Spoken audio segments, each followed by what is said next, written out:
everyone. I'm Dr. Juanita Mercer, and thank you for joining me today for powerful 31 Days to Self Accountability, where we ask ourselves 31 tough questions in 31 days to make sure that we are using our power for good, and that with every decision we make, we're demonstrating our love for God and others.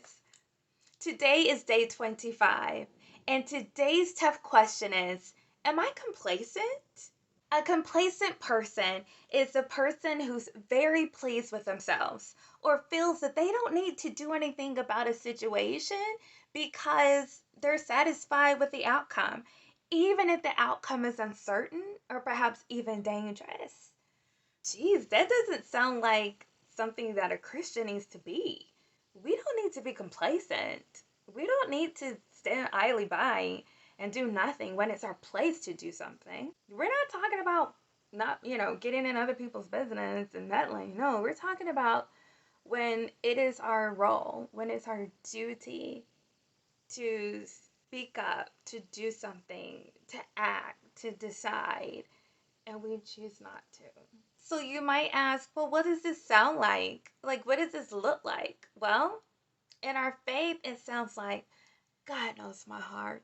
At my job, it's I don't get paid for this. In my family, it's that's not my problem.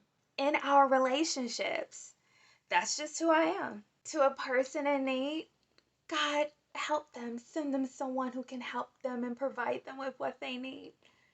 When in fact, you're the person who has what they need. And when you just don't want to be involved, it is what it is.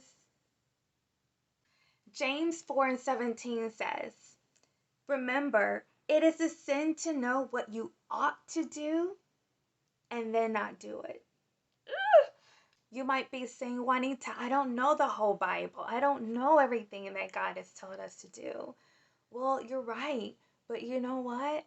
That's still not an excuse, because Romans chapter 2, verse 14 through 15 says, even Gentiles who do not have God's written law show that they know his law when they instinctively obey it, even without having heard it.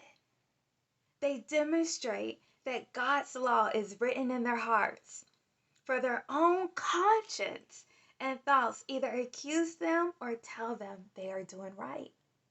God's law is written on everyone's heart. So when that alarm, that internal alarm goes, this isn't right, this don't feel right, this don't look right. I know what people are saying. I know people say it's okay to do this, but this doesn't feel right. I know what they say, but guess what? They are telling you wrong. Our conscience testifies to the Word of God. It is written on our hearts. And when we're doing right, it encourages us. But when we're doing wrong, it convicts us. So we must listen to our conscience to know that we must do what we know is right to do. It may cost us. It may cost us relationships and jobs and opportunities and things, but we have to do what's right. Because complacency is sin. Complacency sounds a lot like being selfish, and that doesn't look anything like loving people as God commanded us to. So if you know that there's something in your life, at work, at home, in your relationship, that you've been complacent about, that you know you should do something, but you just haven't had the desire to do it, correct it. And I will certainly do the same. That's it for today. Join me tomorrow for day 26. And remember, in everything you do and with everything you have, love God and love people. Goodbye.